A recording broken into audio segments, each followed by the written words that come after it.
Sino nga ba ang misteryosong alahirong ito? Basta't may impluensya siya, kaibigan siya ng Kapitan General. Ako ay nagbabalik upang baguhin ang lipunan sa paraan hindi nyo inasahan. Ba, ang alaherag yan. Bakit pinapansin ng lahat? Mukha namang hindi tunay na Kastila. May narinig ako, may nabiling ba siya nakaraan. Kung totoo man iyon, siya daw si Ibarra. Si Ibarra? Di ba patay na siya? Kung patay na siya, bakit may mga multong ng nakaraan na bumabalik? Dismiss lang yan, wala na si Ibarra. Minsan ang mga patay ay bumabalik upang ituwid ang mali ng mga buhay. Basta ako, hindi ko papayagang lumipas ang ating kagandahan sa gulo ng mga mundo. Ibarra, bakit ganun? Bakit hindi tayo tinutulungan ng langit? Anak, ang mundo ay puno ng pagsubok. Pero tandaan mo, ang dangal mo ang huling kayamanang di nila maaaring kunin. Huli, ipapangako ko ay ng sisa na balang araw, ikaw at ako ay makaligtas sa kadilimang ito.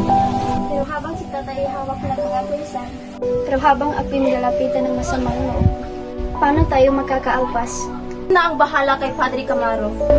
Hindi siya dapat ang magsabi na siya ang pag-asa niyo. May iba pa siya. Basta't, lakasan mo ako. Mag-aaral pa rin ako, Julie. Sa araw ng aking pagtapos, walang sinuman ang magkapigil sa akin. Maghihintay ako. Sa liwanag madala na yung tagumpay. Mga kasama, panahon na para itaguyod natin mga karapatan ng mga Pilipino na makapag-aral sa wikang Kastila, ang wikang ginagamit ng mga gobyerno. Tama, hindi lang ito para sa atin, kundi para sa bayan. Lang, walang pasok habang pinaglalaban natin yan. Bilang Kastila na ipinanganak sa Pilipinas, sinusuportaan ko kayo. Ang pagkakapatay-pantay ay hindi dapat hadlangan ng wika. Ngunit harapin natin ang katotohanan. Pinahadangan tayo ng mga praile at ng mga nasa poder. Ay mga iho, sinusuportahan ko kayo.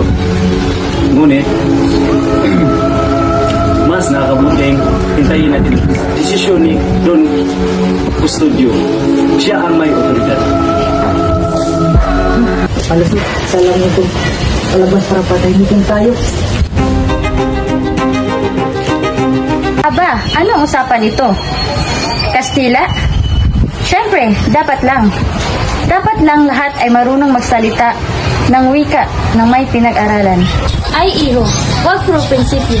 Tignan mo si Juanito, matalino at may respeto sa mga prailing at may estilo. Dapat tularan mo siya. Ang tunay na edukasyon ay hindi nasusukat sa kolorete ng pananamit. Tama, ang wika ay kasangkapan ng bayan, hindi laruan ng yayabang. At kung ipagkait sa atin ang tinig, kami matuturing sigawan ang katotohanan. Basilio anak, wala na si Kapitan Tiago.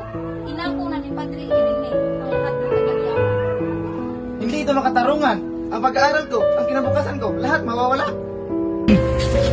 Ayon sa testamento, para sa simbahan ng kayamanan, pasensya na. Inaresto si Basilio dahil daw ito'y sangkot sa kilusan. Walang sala. Hanggang saan kami magdurusa sa kawalang katarungan? Kaya huli, ako lang ang makakatulong sa iyong ama. Hindi!